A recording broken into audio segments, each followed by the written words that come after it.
She was only 6 months old and her name was Harper. She died of abusive head trauma.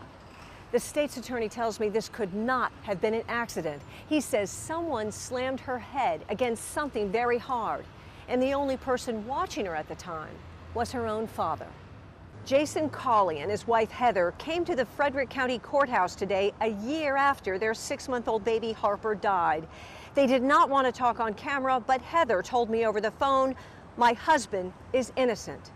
That's not what State's Attorney Charlie Smith says. Abusive head trauma can entail slamming a baby down on the ground, slamming a baby on maybe a table or against a wall, something along those lines. You could do severe damage, and that's exactly what happened in this particular case. They had severe brain bleeding. With that, taken together with his conflicting statements, we felt that we had proof beyond a reasonable doubt. Smith says Cawley was watching Harper at the time. He was the only one responsible for the care of the baby within about a 24-hour period. Jason Cawley is 38 years old.